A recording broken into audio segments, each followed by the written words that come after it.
De Marias, moda religiosa.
Olá, bem-vindos ao segundo bloco da Reconnect. Você sabe que nós somos um portal aberto para falar sobre espiritualidade, para além da religião aqui na TVC. Se você perdeu o primeiro bloco, que tá imperdível, né, com o professor Marcos Clérides, professor universitário de psicologia e psicanálise, falando qual é a visão da psicanálise da psicologia a respeito da pandemia. Você vem aqui no nosso canal do YouTube, que tem na íntegra, né? Queria agradecer, como vocês viram aí no nosso intervalo, nossos apoiadores culturais, a Casa Xangô, uma loja de artigos religiosos aqui em Fortaleza, então com preços maravilhosos. Passa lá na Casa Xangô que você vai ser muito bem atendido. De Marias, loja também de artigos religiosos, de roupas religiosas, muito bacana. A Rocker, acessórios femininos, dá uma olhada lá nas redes sociais da Rocker. A venda é só pela internet, então são artigos exclusivos e direcionados para você, mulher de bom gosto. Também Topázio Colchões, um beijão para o nosso amigo Jair e Débora. Aqui é Topázio Colchões, presente nas melhores lojas de colchões da sua cidade, né não, Robertão? Exatamente. É importante falar também que se você quiser nos apoiar culturalmente, a Reconnect, quem faz a Reconnect somos nós. Então entre em contato conosco através da nossa rede social, Reconnect Brasil, vai aparecer aqui, ou das nossas redes também, a nossa produção, nós mesmos vamos falar com você e a gente vai fazer juntos essa reconexão, vamos fazer juntos essa reconexão. Então fala com a gente, se reconecta com a gente, é muito importante o seu apoio para nós. Beleza, e aqui para completar a nossa sequência desse especial Corpo, Mente e Alma, né, uma visão sobre a pandemia. Nós já falamos com o Luciano Klein, que é presidente da Federação Espírita do Ceará. Qual seria a visão espírita sobre a pandemia, representando a vertente alma? No primeiro bloco, vocês viram a vertente mente, com o professor, como a gente disse, Marcos Clérides, falando um pouco da visão dele, da psicanálise, da psicologia a respeito da pandemia. E hoje a gente tem, retornando após um ano na Reconnect, não sei se vocês sabiam, mas o doutor Marcelo Maranhão, ele esteve há quase um ano atrás, no dia 6/12/2020. Bernardo, eu me impressiono como tu é bom com o número. Ele esteve aqui na Reconnect, inclusive incrível. Gravou uma chamadona especialíssima da pandemia, logo no comecinho da pandemia. E ele aqui, que é o nosso consultor médico da Reconnect, especializado em nutrologia clínica e pediátrica pela Santa Casa de Misericórdia de São Paulo. Ele possui formações em obesidade e síndrome metabólica, obesidade infantil juvenil, suplementação no esporte, modulação intestinal, auriculoterapia, meditação, que é a Max Meditation System, Aurea Healing e cristoloterapia, entre outros. O nosso especialista aqui em medicina complementar e a medicina integrativa, doutor Marcelo Maranhão, bem-vindo de volta à Reconnect, doutor Marcelo. Muito bem-vindo, doutor Marcelo, é um prazer tê-lo aqui. Obrigado, Roberto, é um prazer estar de volta com vocês. Então, há um ano atrás, doutor Marcelo, no dia 6/2 de 2020, a gente estava, infelizmente, já tratando desse assunto pandemia, né? Com o senhor. Então, eu queria, para dar um review, quem quiser ver a primeira entrevista do Dr. Marcelo, vai aqui nas nossas redes sociais também, no nosso YouTube. Não esquece de dar um like, seguir nosso canal, que vai ter muita informação bacana. O Dr. Marcelo falando um pouco sobre medicina integrativa. Só para dar um overview para o pessoal reconectado, Dr. Marcelo, você pode dizer aí como foi que surgiu a medicina integrativa na sua vida? A medicina integrativa, ela na verdade, antes de surgir na minha vida, a medicina integrativa já existe na humanidade há milênios, né? A gente diz que a medicina integrativa é simplesmente o fato da gente recordar o que a gente já sabia no passado, que a gente foi esquecendo ao longo dos anos.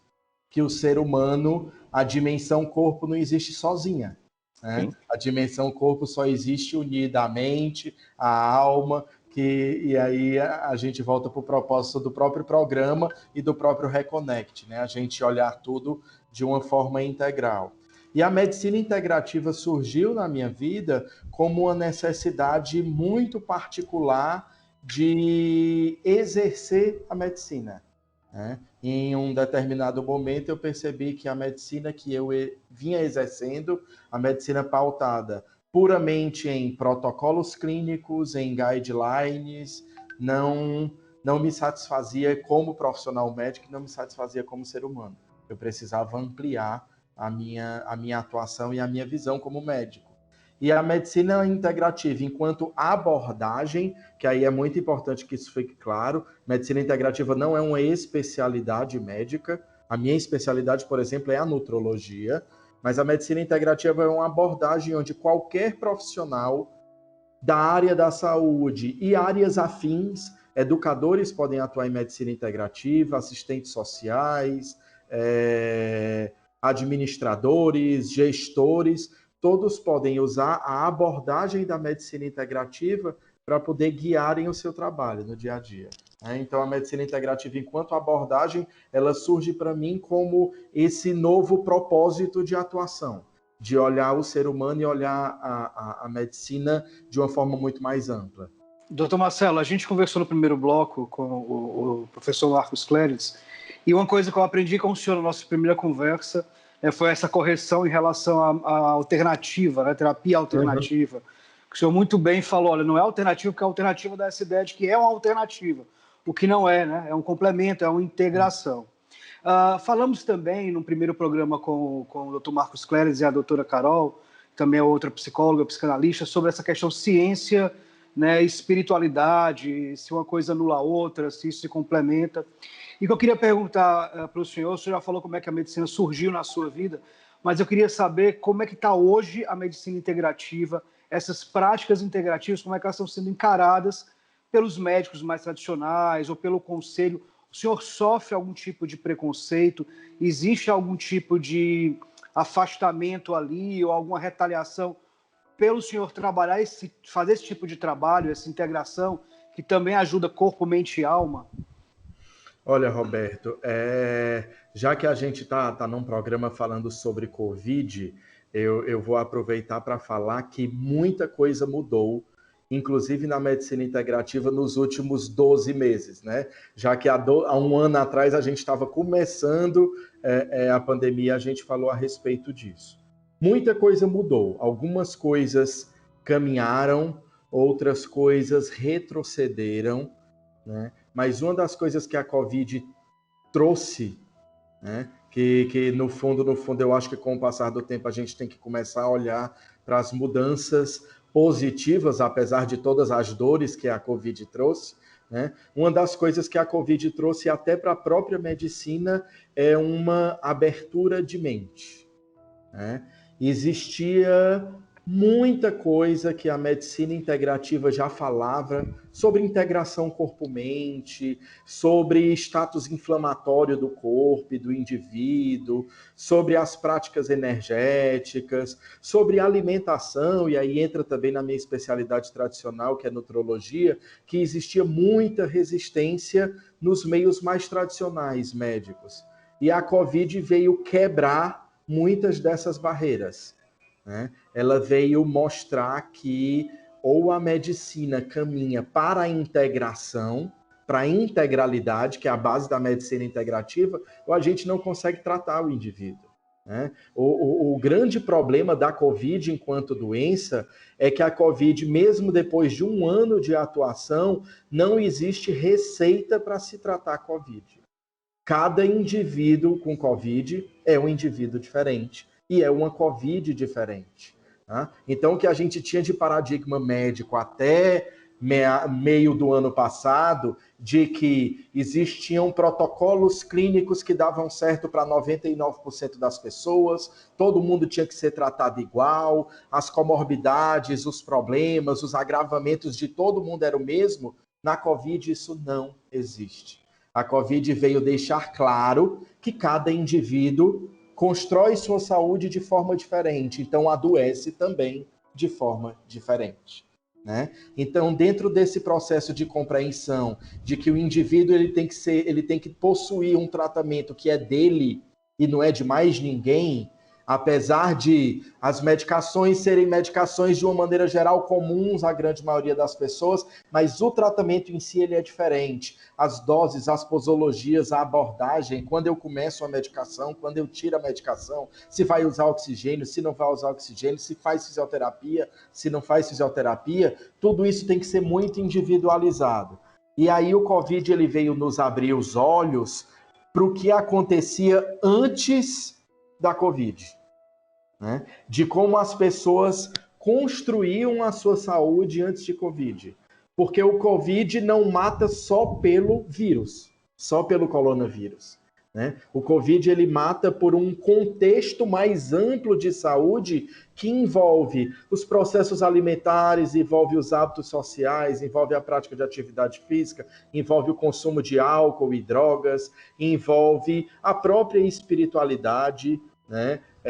A gente tem isso muito claro em vários centros, tem muita gente falando disso, e a psicologia fala disso de forma muito clara, mas eu vou falar num ponto muito pessoal, com pessoas próximas, de pessoas que tiveram que ser sedadas em suas internações, não necessariamente pelo quadro de gravidade do Covid, mas pelos processos ansiosos associados, pelo medo extremo, por não conseguir lidar com o próprio adoecimento, né? Então, a gente vê que a Covid-19 é uma doença que ela traz um adoecimento muito característico por conta do próprio vírus, mas ela exacerba, ela joga na cara todos os outros adoecimentos que a nossa sociedade já vinha vivendo há muitos anos, há muitas décadas. Ela só fez deixar tudo isso muito claro. E ela criou um senso de urgência em todo mundo. Ou começa a resolver esses adoecimentos agora, ou não vai ter mais humanidade para adoecer, né? Então, ela trouxe essa urgência muito clara para todas as áreas, para a sociologia, para a psicologia, para a medicina, para a educação, para a tecnologia. Não há mais tempo a perder, né? É preciso correr atrás dos anos que a gente fez de conta que nada estava acontecendo na humanidade, de uma maneira geral, né? Perfeito. Doutor, em maio de 2006, o Ministério da Saúde criou uma portaria nacional, né, de práticas integrativas complementares, que é o PIC, né, normatizando por meio de uma portaria a oferta de tratamentos complementares, como homeopatia, fitoterapia, acupuntura, entre aspas, a gente já falou no nosso vídeo, nossa primeira entrevista, né, que são ofertados alguns pelo SUS. Como essas terapias, na sua visão, podem ajudar nesse momento de pandemia? Olha só, nesse momento de pandemia, um dos aspectos principais que estão envolvidos também com o próprio adoecimento da população está o isolamento social, né? Dentro desse processo de isolamento social, algumas evoluções nos facilitaram o próprio atendimento médico dos pacientes, mas a não presença do paciente no consultório traz algumas restrições, né? A gente tinha comentado anteriormente que um dos grandes avanços que a Covid trouxe no meio da saúde foi a telemedicina, mas a telemedicina também tem suas restrições, né? Só que as práticas integrativas, elas nos trazem a possibilidade, como a gente falou lá ano passado, do paciente ser o agente principal do seu tratamento, né? Quando a gente tem práticas onde a autonomia do paciente ela é ampliada, né? Então, a gente tem práticas de atividade física, a gente tem práticas de mente-corpo, a gente tem, por exemplo, aromaterapia, a gente tem uma série de práticas onde um paciente ele faz o seu próprio tratamento, lógico, com orientação, com guiança, mas ele faz o seu próprio tratamento, possibilita que ele não tenha a necessidade absoluta de estar em um consultório para se cuidar, para se tratar, né? Então, essas práticas, elas estão nos levando ao próprio paciente dominar o seu cuidado, né? A ele exercer a sua atividade de saúde diariamente na sua própria casa, tá? Algumas práticas tiveram que ser restringidas. A gente sabe que tem práticas que não tem como fazer à distância. Por exemplo, a acupuntura à distância não dá para fazer, né? Eu não posso ensinar o paciente a aplicar lá as agulhas. A não ser que seja o voodoo, né? Acho que o voodoo funciona. Mas outras práticas se potencializaram bastante, né? Por exemplo, para vocês terem ideia, hoje já existe dentro dos protocolos hospitalares algumas medicações, principalmente para tosse e para secreção pulmonar, que estão sendo usados de forma maciça, né, em todos os serviços de saúde, que a base é fitoterápica, né? Eu não vou falar o nome aqui para a gente não necessariamente fazer propaganda de algum laboratório, alguma coisa, sim, mas a fitoterapia está sendo usada nos pacientes assim que eles saem da UTI, né? Então, assim, existe um reconhecimento gradativo de que existem outras coisas fora os protocolos médicos tradicionais que podem ajudar esses pacientes, né? Doutor Marcelo, pode falar, desculpa. Não, e isso está sendo cada vez mais valorizado. Resistências ainda existem? É óbvio que ainda existem. Nenhuma mudança de paradigma e a medicina integrativa ela traz uma proposta de mudança de paradigma, né? Nenhuma mudança de paradigma acontece de uma hora para outra. Mesmo com o Covid potencializando, é necessário um tempo para a própria sociedade absorver isso. Mas as mudanças elas estão sim acontecendo e elas estão acontecendo de forma bem acelerada, para ser bem sincero a vocês. Doutor, acho importante aproveitar a sua presença aqui. O senhor falou sobre a questão da integração, de compreender, né, o paciente ali como indivíduo.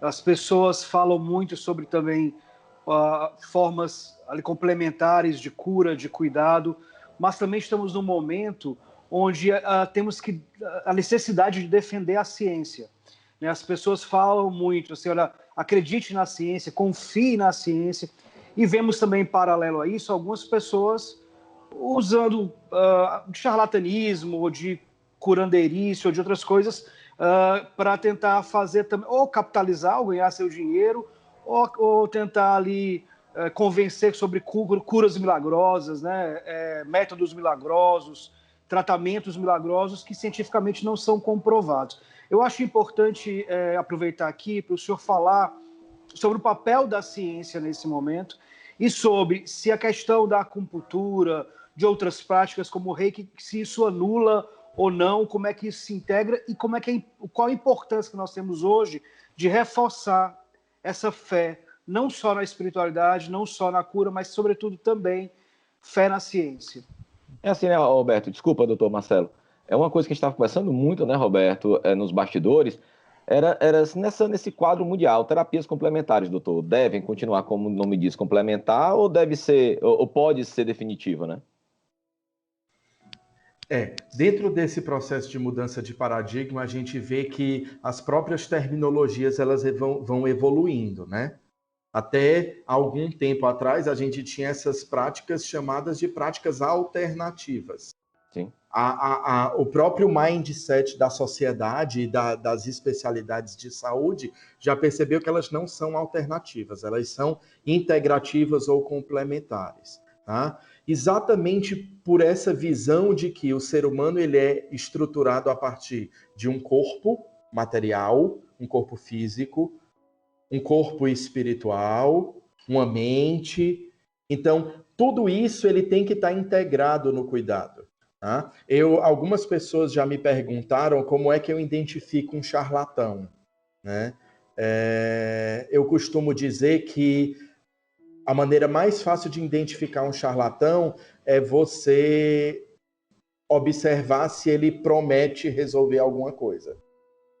Tá certo? Se ele promete uma cura ou não. E mais do que isso, se ele garante que ele detém a cura. Tá?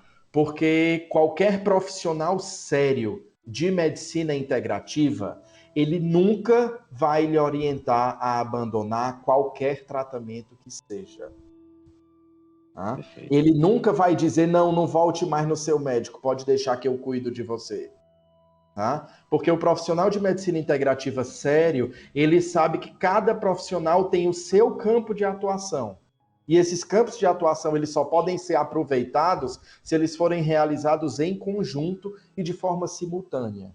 Tá? Então, o principal, para mim, a principal característica do terapeuta integrativo é ele entender a integralidade da saúde. Mas, doutor, ele não parte do médico. Se ele não entende essa integralidade, eu já desconfio um pouco que ele talvez não saiba muito o que é que ele está fazendo e qual é o papel dele ali. Né? Mas, doutor, perfeito na visão do médico ou do terapeuta, né? Uhum. Agora, na visão do cliente, na visão do paciente, que muitos pacientes têm medo do hospital, têm medo de médico, né? Eu vou fazer minha mãe é médica, né? Eu conversei com o senhor também nos bastidores na outra entrevista, minha mãe é médica, mas, rapaz, para eu ir no médico é um negócio... Eu tenho que estar muito ruim, eu não gosto, né? E principalmente nesse momento de pandemia, as pessoas estão com ansiedade, evitam ir nos hospitais e nas clínicas com medo de, inclusive, pegar o coronavírus na ida dessa... E buscam refúgio nesses tratamentos. Sim. Não, eu estou mexendo melhor, tá tudo certo, eu não estou com sintoma, não tá tudo certo, eu tô bem, tá tudo certo. E não é bem assim, né?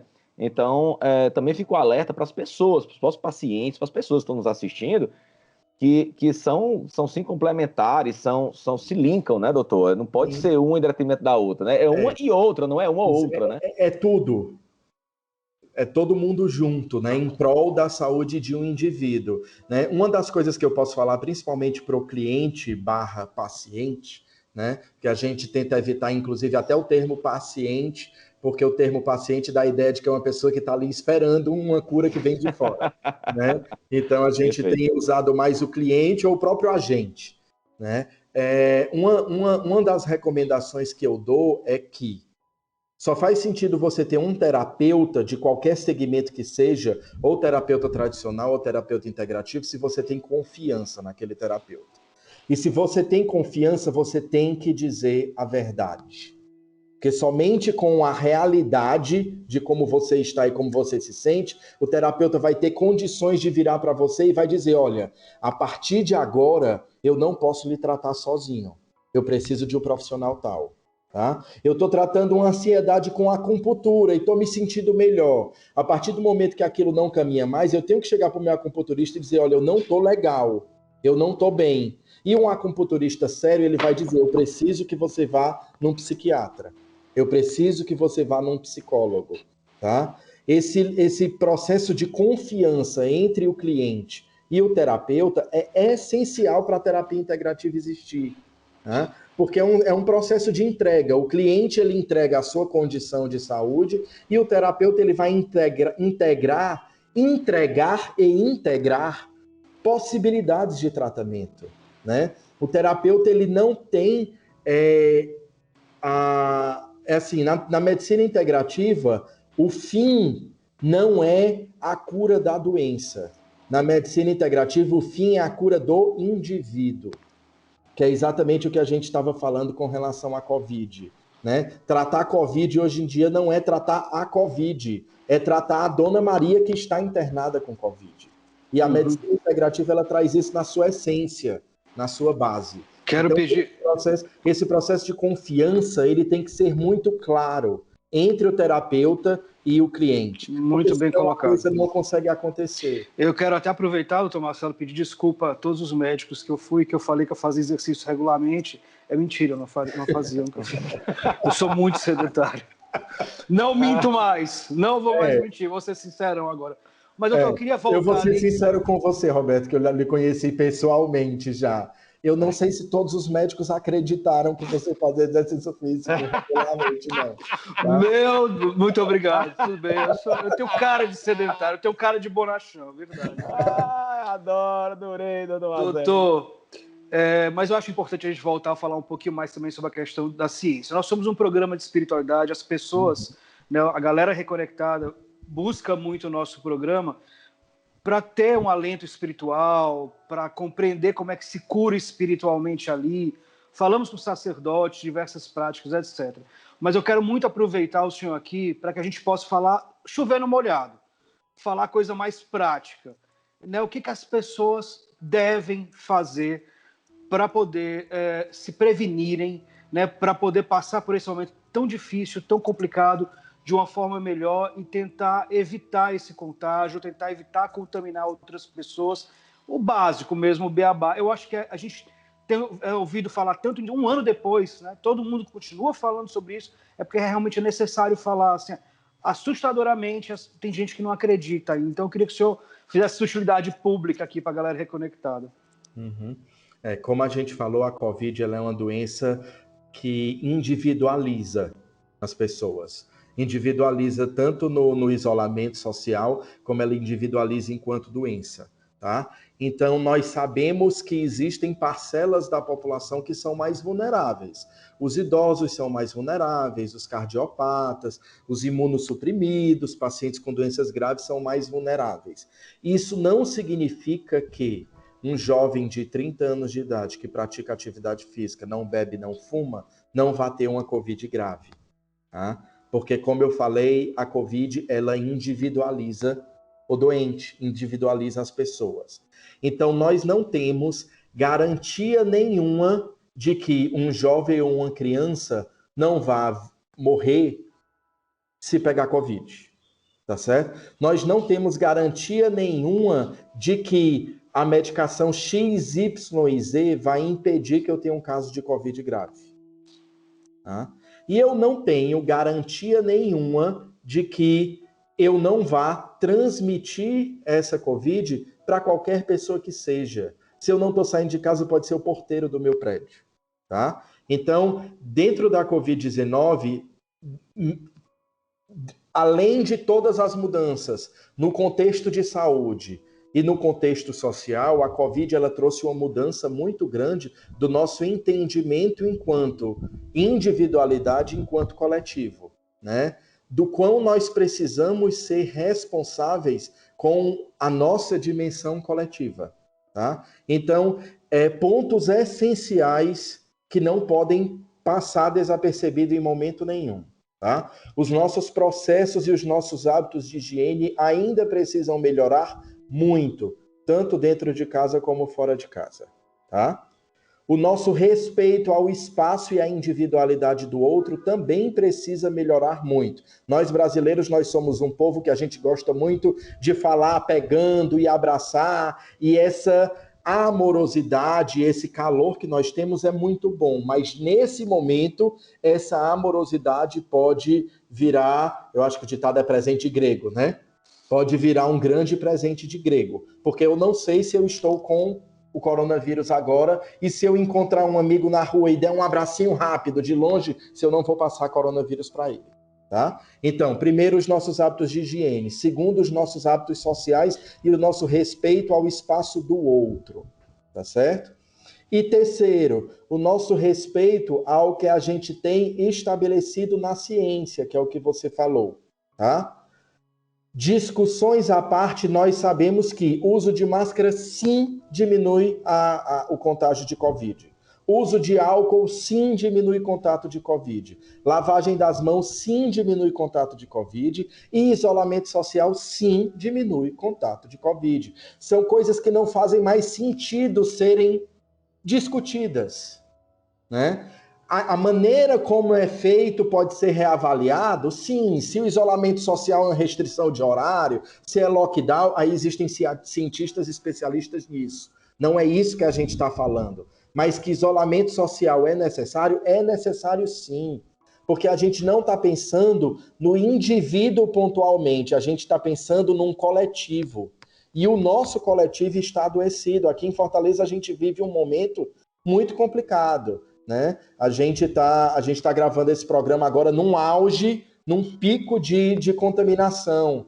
Tá? Então, e esse pico de contaminação, vou ser muito sincero com vocês, o pico ele vai diminuir, mas os riscos ainda vão permanecer por um bom tempo.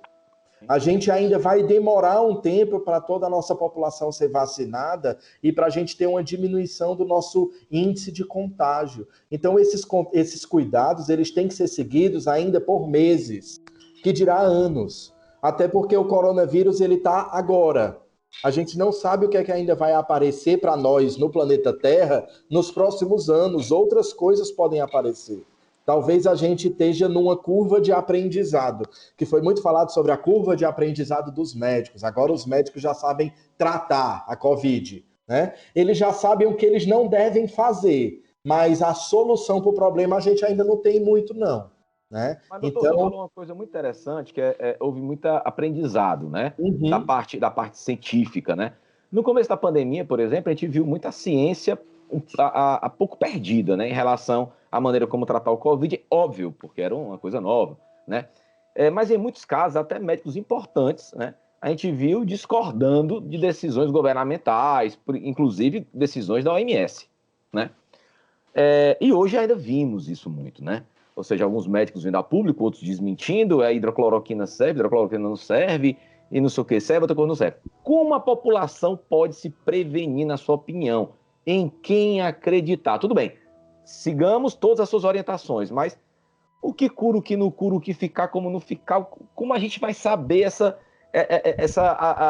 essa informação tão truncada que há entre a ciência, a OMS e governantes? Eu não sei se eu vou conseguir responder essa tua pergunta, viu, Bernardo? Porque, na verdade, é assim, por exemplo, hidroxicloroquina é a salvação para a Covid? Não. Hidroxicloroquina é a pior droga para tratar a Covid? Não. Para o Bernardo pode funcionar, para o Roberto pode não funcionar, né? Quando a gente vê medidas governamentais e a gente vê medidas em âmbito mundial, como a OMS, a gente precisa trabalhar em escala populacional. Então, a gente precisa entender o que vai trazer impacto de forma populacional. Hidroxicloroquina traz impacto em termos populacionais? De tudo que eu já li a respeito, claramente não. Um paciente ou outro pode se beneficiar com hidroxicloroquina? Pode, né? Hidroxicloroquina ela não está proibida de ser usada no tratamento de Covid, tá? Mas ela também está longe de ser colocada como protocolo padrão, como solução para a Covid-19, tá? Isso vale para tudo, né? Fora hidroxicloroquina, ivermectina, azitromicina, zinco, vitamina D. Eu vou ser muito sincero para vocês, não é porque é a minha área de atuação, não, mas o que a gente tem de mais sólido enquanto evidência clínica de benefício na Covid-19 é suplementação de vitamina D e zinco. Tá? E aí o que é importante? Não é vitamina D quando adoece, não. É vitamina D em níveis ótimos antes de adoecer, para diminuir o padrão inflamatório global do organismo, que a vitamina D tem um dos papéis mais importantes como anti-inflamatório, né? Diminuir essa inflamação e diminuir a repercussão da inflamação causada pelo Covid, tá? Então, e assim, doutor, como não fumar, não beber, não ser sedentário, são coisas que práticas que dificultam, mas também não quer dizer que você não vai ter um grande problema um dia na vida, né? Não. É uma questão de prevenção mesmo, de ter Exatamente. Na verdade, o que a gente percebeu é que existem várias coisas que podem impactar na nossa saúde de forma muito grave. Isso foi evidenciado pelo Covid, por exemplo, o consumo de carne vermelha, né? O consumo de carboidratos refinados, o consumo de alimentos industrializados, ultraprocessados, é algo que a gente já vem falando há muitos anos, né? Mas chegou num ponto onde não dá mais para fazer de conta que você não tem essa informação. Você sabe que fumar não faz bem, você sabe que beber não faz bem. O Covid, ele trouxe só um agravamento dessa ameaça. Eu não fumo e não bebo também. Tá Doutor, ouvindo, eu pratico exercícios físicos, não fumo e não bebo. E sou um cara muito ativo. Doutor, a gente está chegando no final do programa.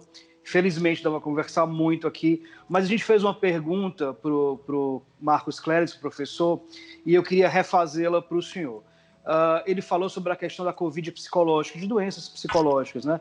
Como às vezes a mente ou a nossa cabeça cria sintomas, cria doença, você sente o sintoma, você se sente com aquela doença, você até padece, né, de algo que veio da nossa mente. O inverso, doutor, se a gente consegue, com a mente, controlar os nossos sintomas físicos do nosso corpo, essa nossa fé, não é exatamente o inverso, mas a nossa fé também, a nossa mente, ela consegue curar doenças, na sua opinião? Sim e não. Sim, partindo do pressuposto que a cura ela só existe se ela acontece de forma integral. Curar apenas o corpo, sem curar a mente, sem curar o espírito, sem curar as outras dimensões do indivíduo, não é cura completa. E não exatamente pelo mesmo motivo. Tá? Não tem como eu curar somente a partir da fé. A fé ela é mais uma dimensão do indivíduo. Né? Você está obeso e simplesmente rezar para emagrecer não vai fazer você emagrecer. Você pode até rezar para ter coragem. Tá ouvindo, né, Bernardo? Você pode Vamos ter que parar de rezar e agir.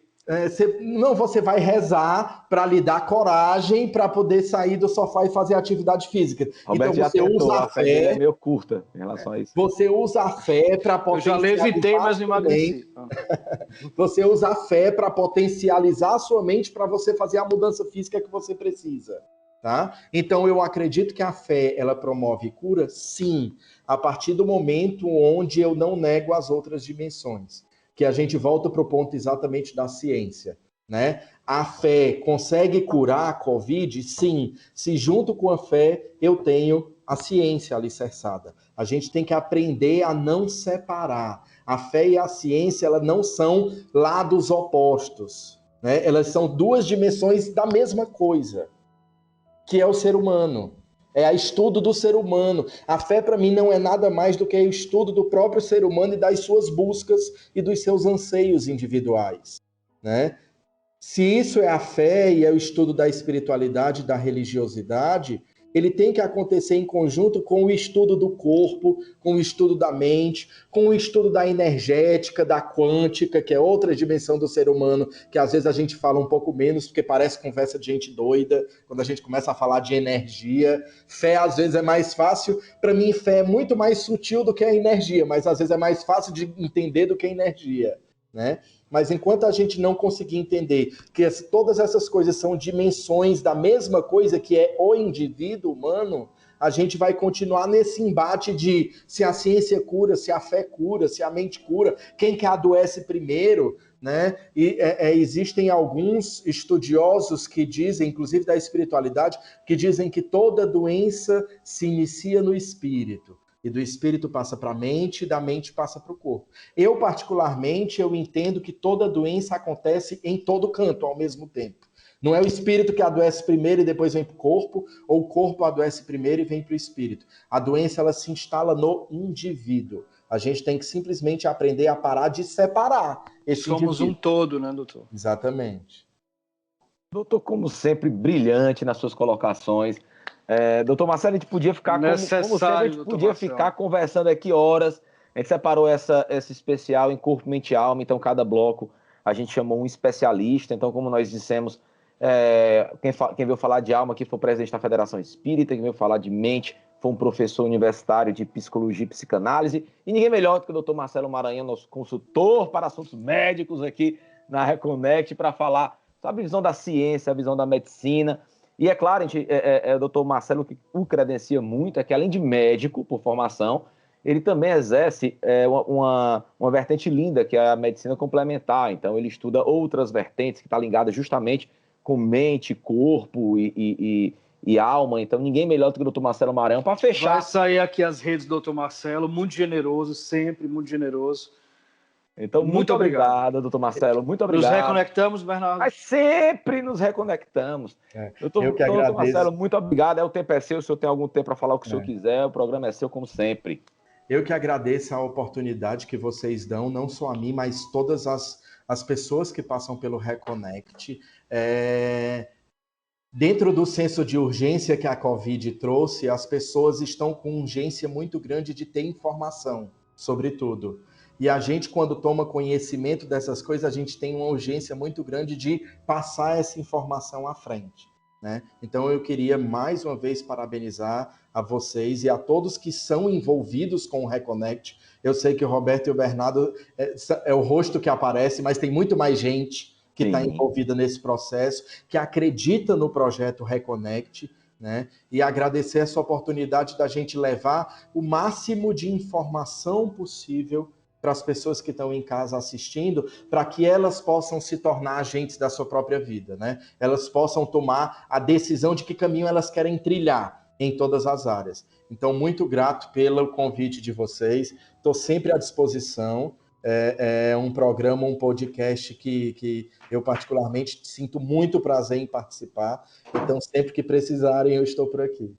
Muito obrigado. Muito obrigado. E, como sempre, a gente está, mais uma vez, reiterando aqui que nós estamos gravando pelas plataformas digitais, obedecendo todas as plataformas, os planos de segurança. As recomendações. Todas as recomendações de segurança. Então, Roberto em sua residência, minha residência, doutor Marcelo aí em seu consultório, em sua residência também.